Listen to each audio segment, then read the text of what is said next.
right, welcome to our 4 o'clock session with David Fanning. This is the NNP Symposium on our 3rd day. As a reminder, video for all sessions will be available in 2 to 3 weeks on Newman Portal. Everyone who's registered will receive a link to the video. So today we have David Fanning, principal in Colby and Fanning Numismatic Booksellers. And he's going to walk us through some of the early 19th century numismatic photography. It's a fascinating study to see how this was applied across different publications. So with that, David, I will turn it over to you. All right, very good. Thank you very much. And thank you all for joining me today. My name again is David Fanning. I'm an owner of Colby and Fanning Numismatic Booksellers, an auction firm located in the Columbus, Ohio area. I've been interested in the literature of numismatics since I was in high school. And over the years, my personal collecting and research interests have varied. A couple of years ago, I published a book on ancient coins and early American auctions. And this led me to become a little more interested in the early photographically printed or illustrated sales. Part of my research at that time led me to publications from outside the US, which didn't fit the parameters of my book, but they were things that intrigued me, and I found myself wanting to sort of deep dive into the topic a little bit more. So I found myself reading more about early photography and the adoption of photography by numismatists and numismatic publications in the period through the end of the 1870s. So the project I'm working on just now is a written survey of early numismatic photography. This is mostly going to be about published numismatic books, periodicals, and catalogs that feature photographic illustrations of one form or another, though it will also encompass amateur numismatic photography, not intended for publication, though frankly, little of that survives or is accessible. The abstract given on the slide here is for the article I am currently writing, which is nowhere near completion, but which will cover the topic through the 1870s. My talk today will end with the 1860s. I would welcome any questions for discussion after the talk. Not entirely positive how that's going to work, but I've been assured that it will. All right, to get us started, we have to go back a ways. Let's go back to the beginning. Numismatic publications got their origins in the early 16th century with the writings of European scholars who were working within the humanist tradition. Most of these early printed works were on ancient coins, primarily Roman coins. The first numismatic book ever published was Guillaume Boudet's De Esse et Partibus Eius, which was published in Paris in 1514. Boudet's book focuses primarily on metrology and is mostly concerned with figuring out the Roman denominations and getting some sense of their purchasing power. Printed auction catalogs began to appear at the very end of the 16th century. The earliest one on any topic known to have survived is the catalog of the library of Philips van Marnix van Sint-Ogdegon, which was sold from his widow's home on July 6, 1599, by Christophorus Guyot of Leiden. Although they are not listed in the catalog itself, the catalog features a postscript that mentions a collections of coins that would also be sold as part of the estate. So this could, on some level, be counted as the first coin catalog as well. Coins, generally ancient coins, made occasional appearances in these early auctions. The first known auction sale to be entirely devoted to coins was that of the collection of Johann Raphael Grill, which was sold in Amsterdam in 1679. These sorts of sales, ones that are purely numismatic, however, did not really begin to appear with any regularity until the 18th century.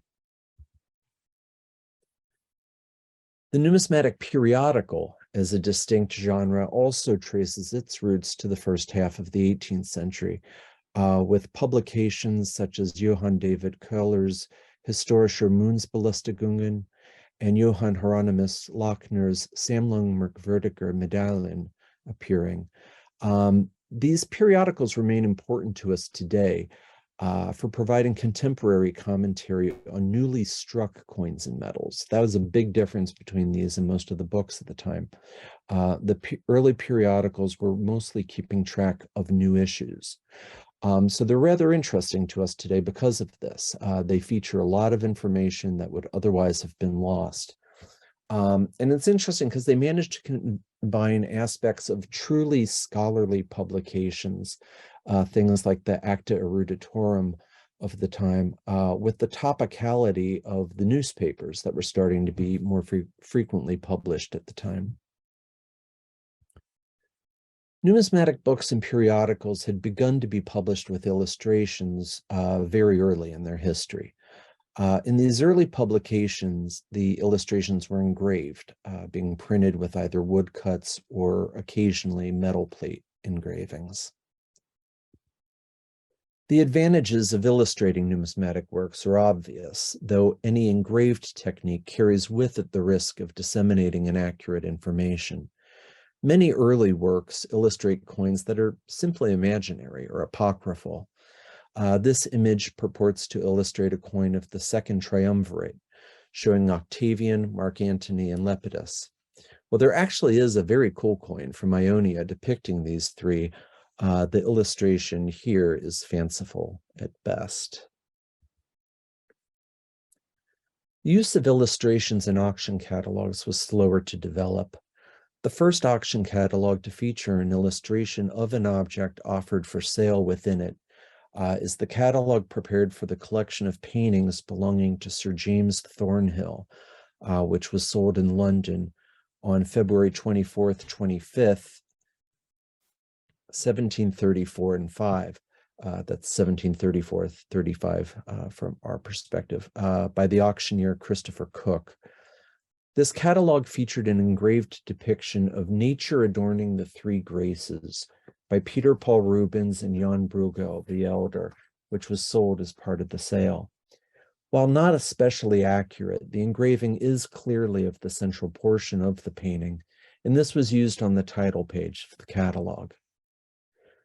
When considering this topic, the illustrating of auction catalogs, we need to keep in mind that all auctions at this time were local. Catalogs were not distributed widely, and it was taken for granted that anyone participating in the auction would be doing so in person. The publications were acknowledged as being ephemeral. They were not intended to serve a purpose beyond that of being a list of items for sale. So there really wasn't any reason to illustrate auction catalogs at the time. That began to change with the development of more sophisticated art market, though its adoption by the fledgling numismatic market was not rapid. Numismatic auction catalogs were very rarely illustrated before the middle of the 19th century. The earliest, perhaps, is the massive catalog of the Michelet d'Annery collection, published in 1778 in Paris and compiled by Pascal Francois, Joseph Gosselin, and others.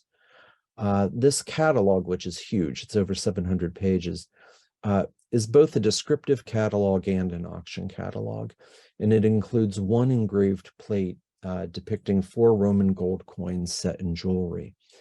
At this time, it's the earliest illustrated numismatic auction catalog of which I'm aware, though frankly, it is an area that I haven't yet explored as deeply as I would like to.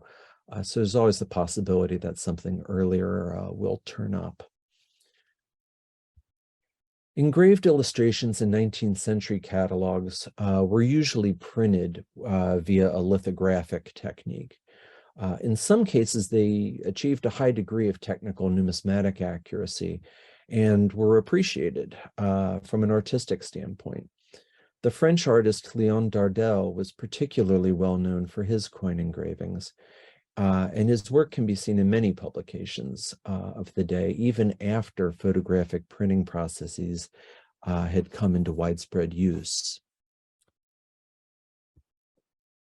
Before we finally turn to photographic illustrations, one other technique should be mentioned, the metal rule technique.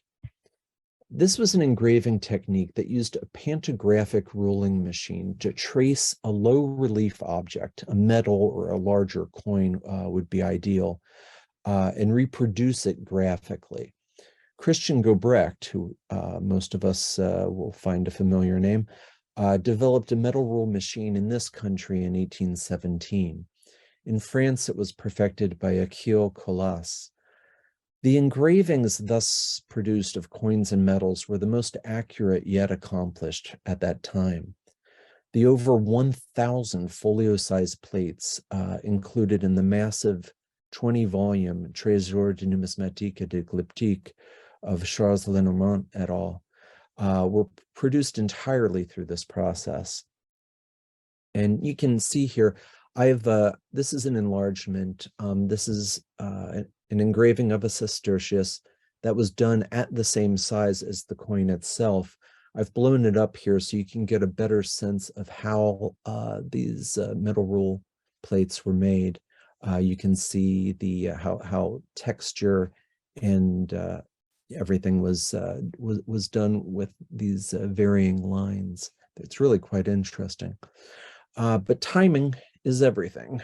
And the timing of the metal rule machine was unfortunate in that photography was just being developed right when the metal rule technique was being perfected.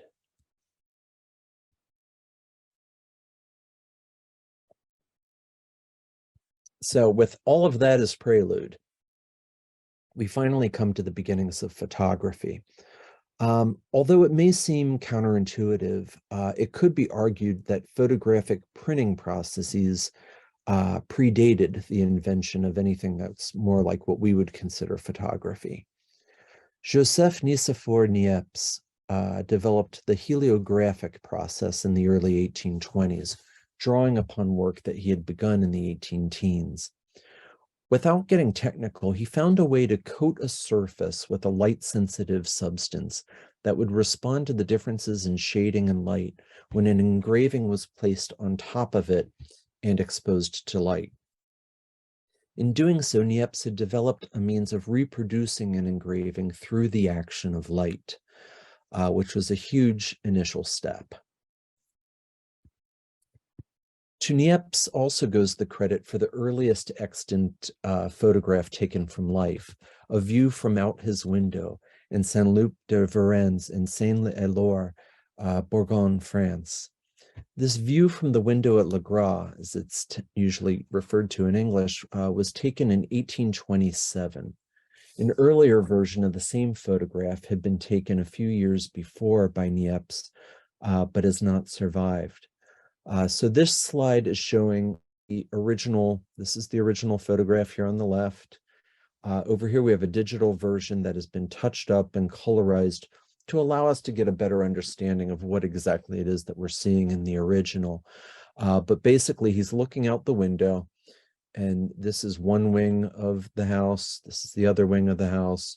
We can see in the distance there is a small tree or a large shrub. There's some grass. We can see a bit of another courtyard building, the sky. It's pretty rudimentary, but it still exists, and as such, it is the earliest known extant photograph taken from life. Niepce died in 1833, and several others continued to work on making photography a practical reality. Foremost among those was Louis Daguerre, whose 1838 photograph of the Boulevard du Temple was generally recognized as the earliest photograph in which human beings can be observed. If you look closely down here, and I'm just assuming that you can see my cursor moving, you can see a man having his shoes shined. They were standing still enough in more or less the same position for a few minutes while the photograph was taken. And so their image is preserved.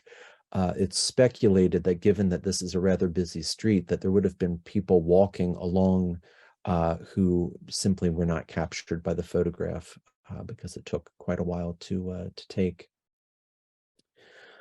Daguerre succeeded in making photography a far more popular and accessible pursuit, and his daguerreotype process quickly spread throughout the world.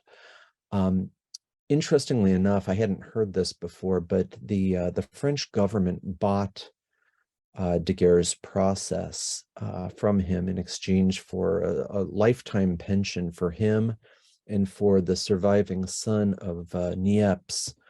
Then the French gave the invention to the world. They simply published the process and as a gift from the nation of France. So we all owe them for that.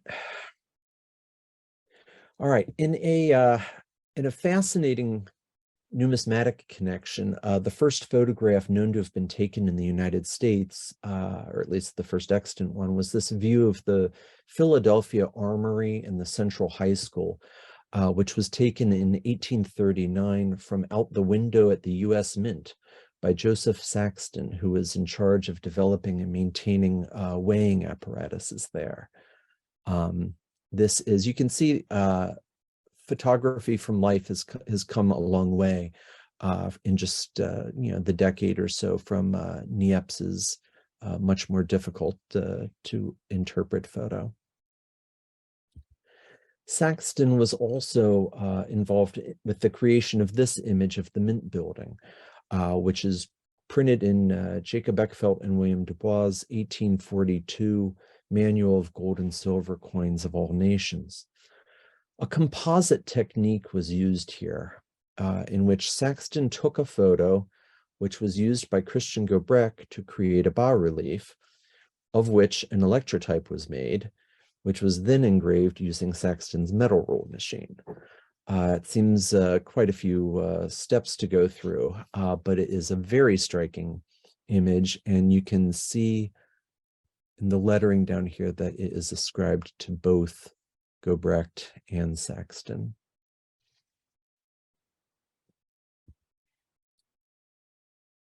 The earliest coin photography of which I am aware dates from the late 1850s. Coins have been found in undated early photos in more decorative contexts, being worn as jewelry, for instance. But the earliest use of photography that I have found in which coins are the specific subject of the photos are from 1859. This portfolio of photographs was published in Paris by Alfred Cadart in that year, depicting a few hundred coins, cameos, and engraved gems from the collection of the Vatican and from various museums in Rome. The images actually depict casts of the coins, which were housed for display in bezels within a wooden case. You can see the frame of the case in the photos. As we will see, photographing casts of coins was much easier than photographing actual coins, and this became standard practice, particularly in European publications. Here are a couple more plates depicting coins from the 1859 Vatican publication. You can see, especially on this on the plate on the right here, what I'm talking about when I say that these are casts. You'll notice that the coloration and overall tone of the coins is identical. And even if all of these are silver, and I don't know that all of them are, there would still be some variation there.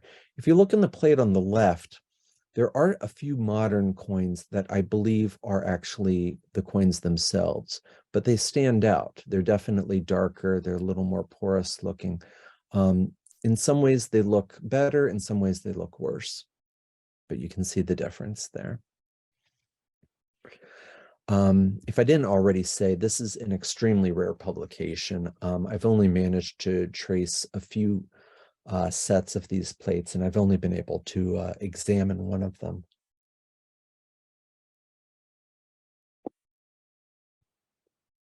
The mid-1860s saw photography begin to be used in periodical publications aimed at coin collectors. The Proceedings of the Manchester Numismatic Society, which was the brainchild of Charles Clay, published several early coin photos, including this one depicting Manx coins, which was published in 1864. You'll notice the inclusion of the St. Patrick halfpenny and farthing, which Clay felt were related to the Isle of Man.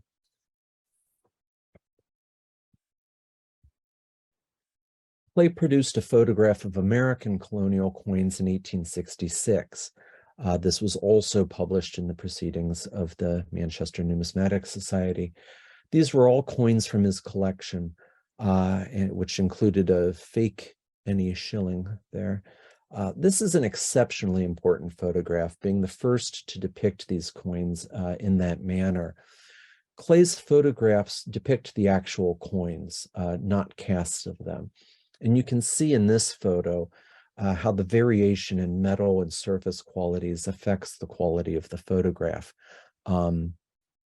Some pieces here, which we can tell are copper, come across very, very well.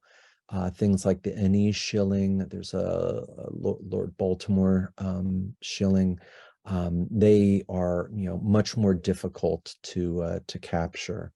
If they were all uniformly silver, it would be easier, but a mix of silver and copper was very, very difficult at the time. That said, the advantage of photographing the actual coins as opposed to photographing casts means that it is much easier for us to trace the provenance of these coins today. And I actually know someone who has done exactly that. He owns one of the coins in this photograph, which is really quite something. Clay continued his Manchester publication through 1873, including a couple of other photographs during that time. In 1869, he published a full-length book on the Manx coinage, which included 4 photographic plates, of which this is one. And you'll see also the St. Patrick pieces again up here. Clay was not the only British author to include numismatic photographs in his work.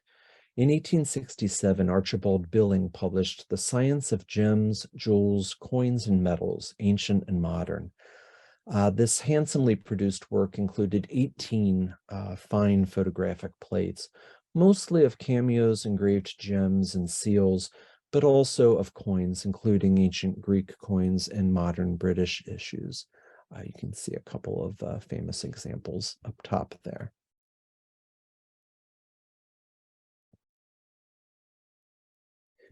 The first photographically illustrated numismatic works published in the United States were actually on paper money. Excuse me, I'm a little dry. On April 25th, 1866, Nathaniel Payne read his Remarks on the Early Paper Currency of Massachusetts before the American Antiquarian Society. It was published in the Society's proceedings for that year, illustrated with lithographic plates. But Payne had 50 copies printed on larger paper and with anywhere from 3 to 5 photographic plates. I've encountered a few, I've handled a few copies of this book, and I've had ones with 3, 4, or 5 plates. I've only had 2 with 5 plates, and one of them also had a frontispiece illustration of the author, so that one kind of gets the prize that way. The same year, 1866 again, Robert C. Narramore published his United States Treasury and National Banknote Detector. This was not a book, but it's a set of photographic reproductions printed at reduced size to ensure their legality of the faces of 9 United States and 9 national currency notes, $1 to $1,000, mounted on cardstock. This image here is greatly enlarged. These are actually very small images.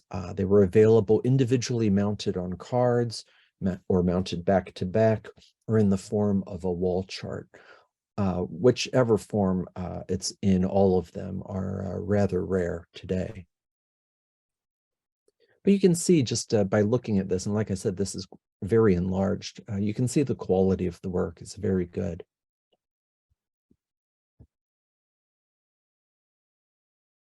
This photo will be familiar to a lot of you. The November 1868 issue of the American Journal of Numismatics included this remarkable photograph of the first United States Mint building. The photograph, according to the accompanying article, was originally taken in 1854, which corresponds with other evidence. The article is signed B and has generally been assumed to be by Benjamin Betts. The author states very clearly, though, that he took the photo himself, but this photo is known to have been reproduced from a photo in the Library Company of Philadelphia, attributed to Frederick de Bourgh Richards. So the exact circumstances behind the article remain somewhat unclear.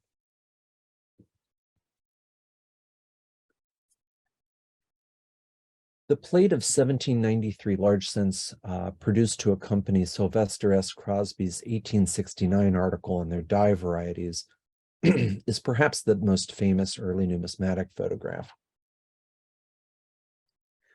Jim Neiswinter has written extensively about the genesis of the Levick plate. The project began in 1868 when J.N.T. Levick had a group of 1793 cents photographed by Cerrone and Company on August 17, 1868.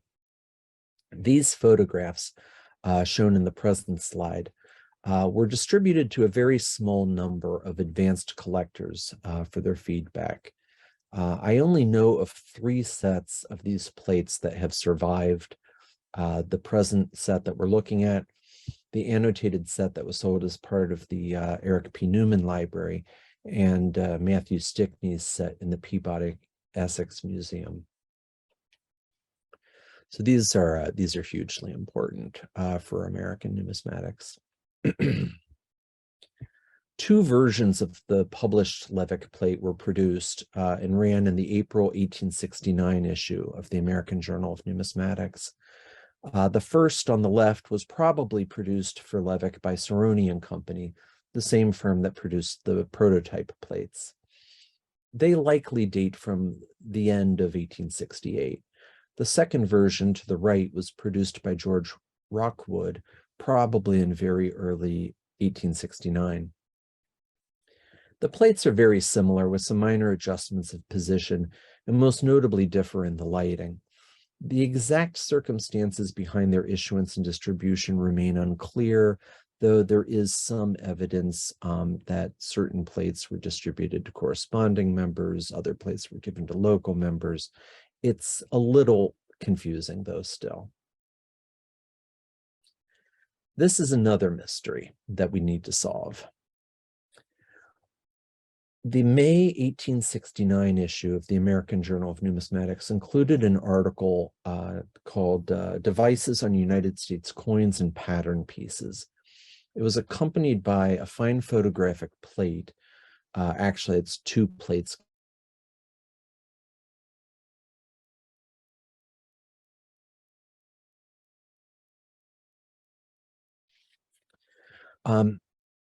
The article is signed again by B, the same initial that accompanied the November 1868 article on the first U.S. Mint photo. In this case, however, the bottom lower left corner of the photo is signed BB, which virtually forces us to ascribe authorship to Benjamin Betts. But once again, this cannot be proven. The archival material in the ANS library relating to Benjamin Betts has nothing relating to this or the earlier article, unfortunately. Confusing matters further is a small caption below the photo reading Hall Photo. It's not actually visible in this image. I apologize. I cropped this image a bit too aggressively. So the caption reads Hall Photo. This has been taken by many, including, I'm afraid, by me, as referring to Dr. Thomas Hall. This is incorrect. It's simply a citation of the photographer who created the prints. The March 1869 issue of Mason's Coin and Stamp Collectors magazine, published by Ebenezer Locke Mason, included his photographic gallery of the coin collectors of the United States.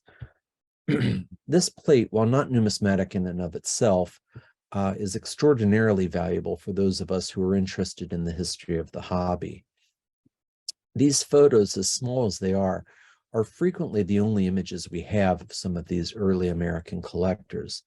That this is an original albumen print allows us to magnify these photos to an impressive degree, allowing us to make better use of them. You can see in the close-up here, and we're all looking at this on computer monitors, we're seeing this at relatively low resolution, but you can see just how much you can blow up these photos and how good of a view you can get of these people. So these are your early comrades in collecting.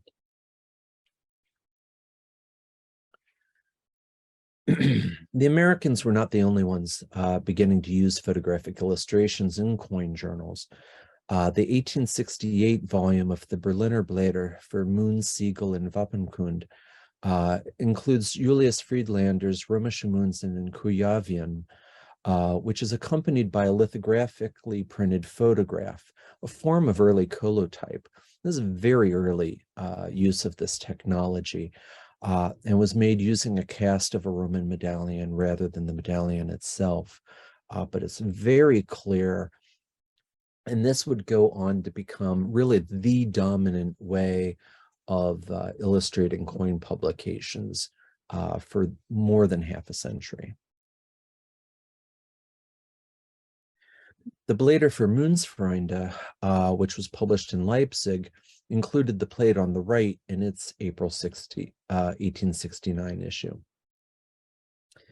It's partly lithographic up at the top, and partly photographic, and depicts medals of King Charles XIV, John of Sweden, as well as fractional farthings of Queen Victoria. So that was April 1869 issue, which is interesting because April 1869 is when the Levick plate was published. So that was a very good month for numismatic publications. We can see the American and the European publications sort of jointly, coming out with the technology at right around the exact same time. The first photographically illustrated auction catalog was a Christie's sale of the collection of art and virtu formed by the Holy Roman Emperors Maximilian I and Rudolph II, and later continued by the Chevalier von Schönfeld, before becoming the property of the Lowenstein brothers of Frankfurt and being put on the block as the Vienna Museum in London. It's quite a lot to say. This is a rare and important catalog. A copy is available on the market at this moment, not from me, for $12,000, but it's entirely non-numismatic. At first, this isn't especially clear. A few plates depict, as you can see here, what are described as medallions, but these are carved in boxwood. And I think few of us would consider them to be on topic, as interesting as they may be. But this is the first photographically illustrated auction catalog. The first photographically illustrated numismatic auction catalog was published in 1868 by the German coin dealer Karl Viehweger. The catalog he produced for his auction sale of material from the collection of Hugo von Sarma-Gels, beginning on April 27, 1868, included 2 photographic plates depicting German thalers. You can see one of them here. They're good quality plates.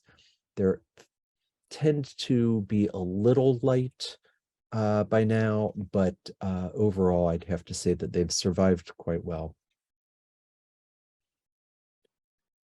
The American dealer, Edward Cogan's catalog, his catalog of the Mortimer Livingston Mackenzie collection, offered at auction on June 23rd and 4th, 1869, was the first American auction catalog to feature photographic plates of coins. It's also the first auction catalog anywhere to photographically illustrate ancient coins. So it's notable outside the United States as well. Cogan's catalog is really rather impressive. It features 5 photographic plates of very high quality. As with Viehweger's 1868 catalog, these were actual photographs. These are not printed per se. These are original album prints. They're exposures mounted on cardstock and bound within the catalog.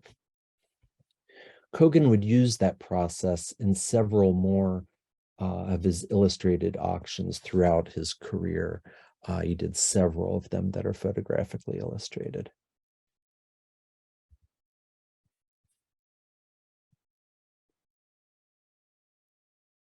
All right, we're making good time here, so I may end up, discussing some things toward the end that do go into the 1870s a bit. But moving forward, what I have to consider to be the masterpiece of 19th century numismatic photography would be Richard David's 1867, or excuse me, I said Richard, Robert David, 1867, Les Médaillons de David d'Angers, which features 477 photographic prints individually mounted on 53 folio-size plates. These depict portrait medals designed by his late father, Pierre-Jean David, known professionally as David d'Angers. David d'Angers was the foremost portrait medalist of his day. He was described by Leonard Forer as belonging, this is a quote, especially to that school of sculpture that delights in blending the spirit of Greek art with the forms required to give historical accuracy to the impersonations of our period. The book is a massive folio. You can't really get a sense of that here in the photo, but it's at least a foot wide and more than a foot tall. It's beautifully printed in an extraordinary binding. It's very rare. The plates are marvels of 19th century photography of the period. No other numismatic work even comes close. I mean, none of them are as ambitious or as successful. Each image measures approximately 3 by 3 inches. And to reiterate, there are 477 of these images in the book, which weighs a ton. It's a huge thing. And again, this is 1867. This is very early. This is before any photographically illustrated numismatic auction catalogs. This is before the AJN photos. This is very, very early, and we have this absolutely this mother lode of numismatic photography here. So like I said, no other photographically illustrated numismatic production of the 19th century even comes close to this. While portrait medallions are nowhere near as popular today as they were in the 19th century, it is telling that the work of David d'Angers remains an exception. His medallions are very avidly collected. And even the modern reference on his medals, I have a copy of it somewhere here, thought I might have it handy, are even the modern reference is keenly sought after. But you can see here, get a sense of their quality, and you can also see the variation in the photographs. Some of them are lighter, some are darker, some are a little more sepia in tone. It's a really extraordinary book that should be better known. All right, with that, I'm wrapping up the presentation insofar as it goes to the 1860s, but I do, since we have a bit of time, I spoke more quickly than I anticipated. would like to say, a little bit about how the 1870s work out, because what we've seen in the 1860s really is just the beginning.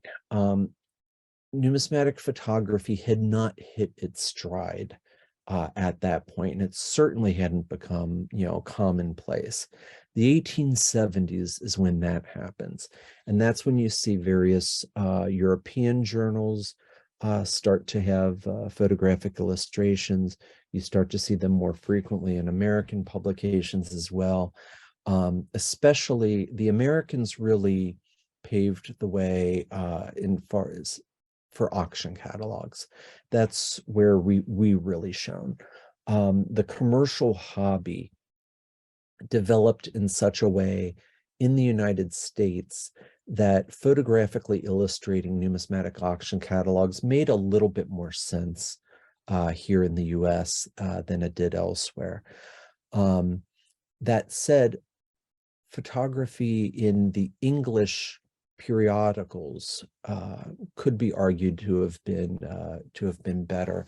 So what we have here in the auction catalogs is a real proliferation of U.S. materials. So this is Edward Cogan. There's a couple of George Cogan catalogs. There's William Strobridge, William Elliott Woodward. They all had catalogs in the 1870s that had photographic illustrations. Woodward's was with Strobridge, that's the clay catalog. We get a sense, we start to see photographs elsewhere where we haven't seen them before. Sandham's Canadian publications, medals commemorative of the visit of His Royal Highness the Prince of Wales to Montreal. That's 1871. That was photographically illustrated, as was his book on McGill College and its medals, which was printed the following year.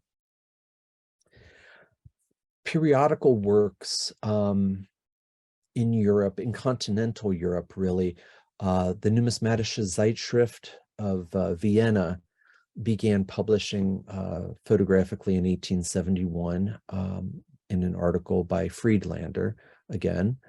The archaeological, that's getting into England, so let me back up. The Zeitschrift for Numismatic began publishing photos in 1875 with an article by Salé.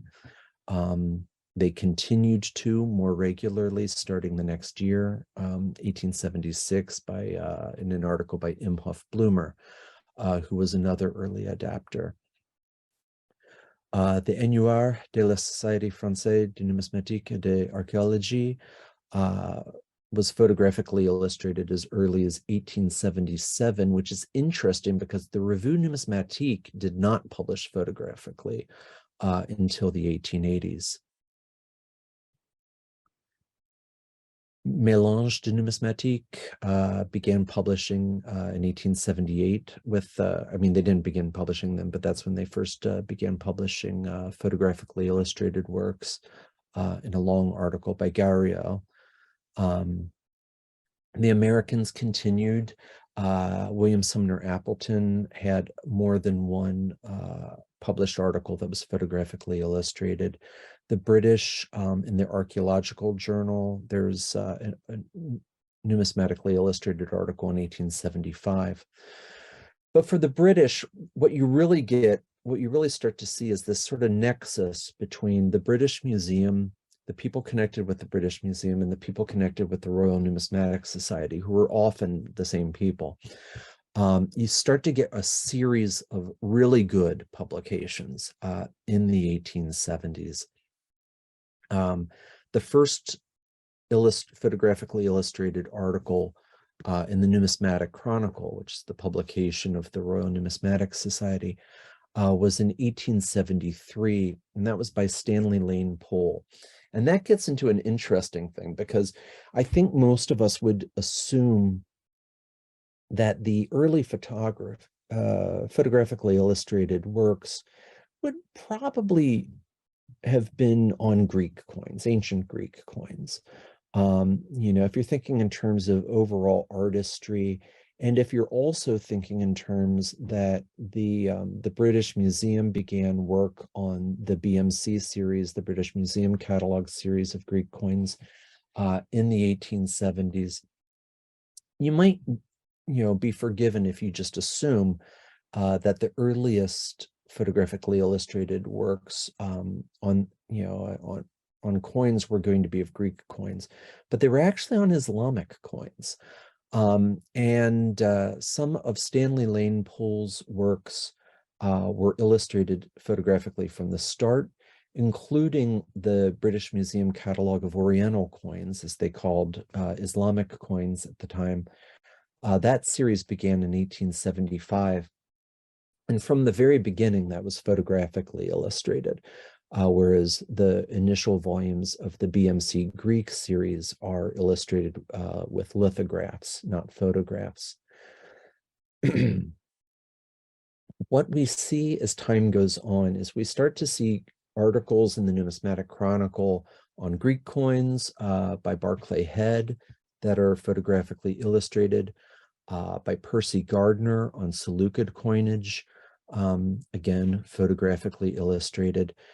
What starts to become more and more obvious is that what was driving the adoption of photography in numismatic works wasn't the publisher. It wasn't like the Royal Numismatic Society decided that, hey, we need to start, illustrating our articles photographically. It was the authors who drove that. So we see the same authors, Julius Friedlander, Barclay Head, Stanley Lane Poole, William Sumner Appleton, over and over again, publishing articles that are illustrated photographically, while in the same volume of some of these publications, you'll have lithographically illustrated articles by other writers. So it seems pretty obvious that, the driving force here were the authors and not the publishers. Similarly, I believe that it was usually the owners of coins who were driving photographically illustrated auction catalogs rather than the dealer, the auction house. This seems to be, a commercial decision in that regard. And in the regard of the periodicals, I think it's mostly due to simply a personal interest. Stanley Lane Poole was interested in photography, therefore he illustrated his works photographically. I could go on for quite a bit longer, but I believe we do have questions. I'm not sure if Len is going to jump in at this point. I think he is. Yes. All right. Thank you very much, David. Just a quick thought on the owners driving the photography. There's a lot of the Chapman correspondence in the ANS may shed more light on that, especially some of the early letter books. In any case, Right. let's start on the questions. So first question, were the 1869 photographic illustrations made on photographic gelatin prints? I think he may be referring to the 5-acre catalog there. I suspect he's talking about the Levick plate, actually, because that's 1869. They're albumin plates. I do not profess to be an expert in these techniques. I'm learning more and more about them as time goes on. But they're individually printed. They are, actually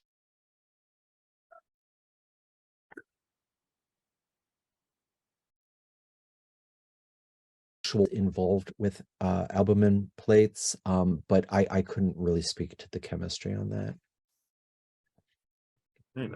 Next question. You talked about photographic book reproductions is not on photographic paper in the late 1860s. Does this mean that they had photolithography then? Well, that's the one plate that I had shown shows exactly that. I believe offhand. Actually, we might as well we can scroll back to it, I suppose. It was that one. I went too far. The one on the left here is That is from 1868. And I was surprised to find that, actually, because I didn't think, I knew colotypes were in the works at that period, but I didn't know that they had gotten to the point where they would actually be used. But this is essentially a colotype. It is a photolithographic process that it basically is coming up with a way of printing these without it just being, you can see like the one on the right, those are photographs that are pasted by hand onto the paper. The one on the left, that's printed. Now it's printed lithographically, but it is, a photographic printing process. And that's the earliest example of that sort of technique that I have found in numismatic circles. Yes. Next question. If the 60s and 1860s and 70s photographs were on actual gelatin paper, if they have examples survived into the modern era? I'm not sure what's being asked there. I think I mean, they're asking if these actual photographs on gelatin paper have survived into the modern era. well, I mean, let's be clear. What we're looking at here are actual photographs. I mean, these are literal photographic prints that are pasted by hand onto the page of the paper. So is the Levick plate. So were, the Mackenzie catalog, Viehweger catalog. Those are actual photographs. These are not printed in any way beyond the fact that they're developed photos. We call, a developed photo a print, but it's not printed like on a printing press or even through lithography. So yes, they have survived. And we have things like, I'll scroll back. Am I doing? Yeah. Like these, for instance, almost everything that I've shown you today was used in a published work. This was not. These are the prototype plates that were produced for J&T Levick as he was beginning work on that project that became these plates. But both these plates and these are all just photographic prints. These were done to the order of perhaps 100 or so copies of each, perhaps a bit fewer of the one on the left, which seems to be a little more scarce. These were done, he probably did several of them. 3 sets, to my knowledge, survive today.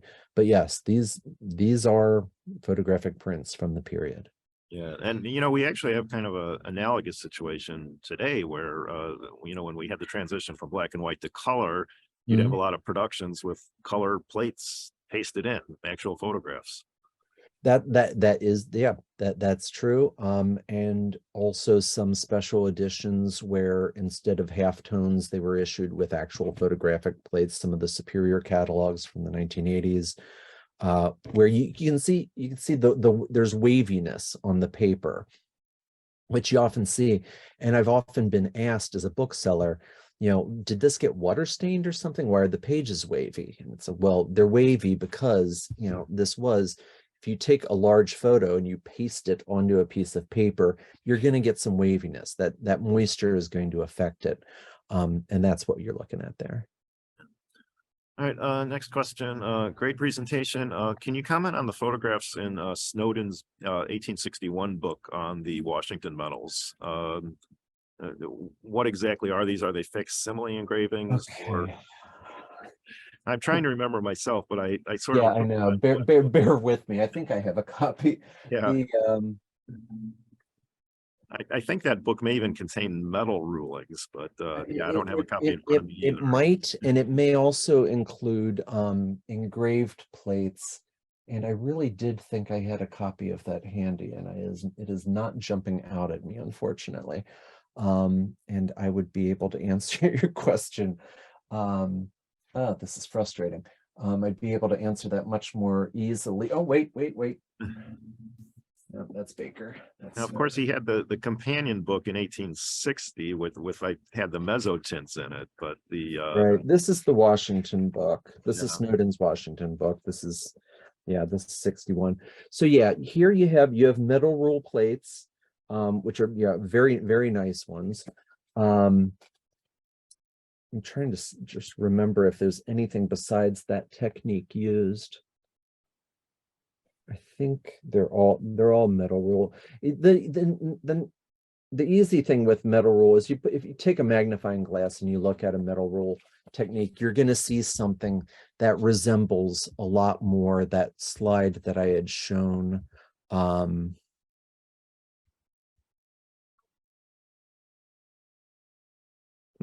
it was here we are. You know, when you magnify one of these plates, you're going to see something like this. You're going to see the lines, the constituent lines that make up the illustration. And that's what you're seeing in the Snowden book.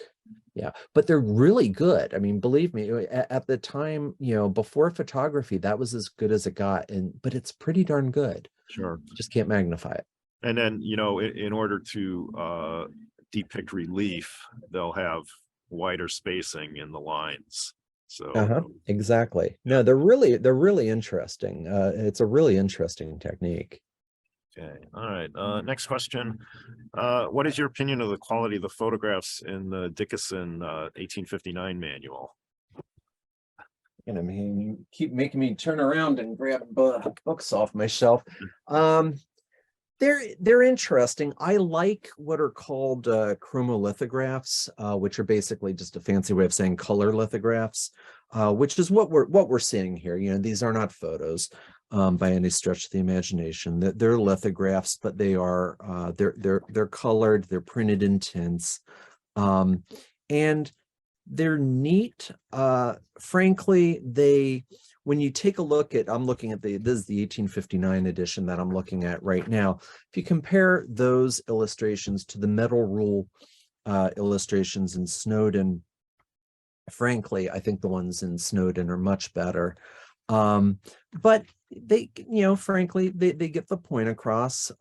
They're enough to help people identify coins. They're sometimes accurate enough that you can identify you know, dye varieties, and occasionally you get a plate like this one where, you know, the real value of the chromolithography is really put on display because you get all of the various colors. That was a plate like this, you know, which, excuse me, but you know, that may not look terribly impressive to us today, but that was really impressive at the time. That is hard to do.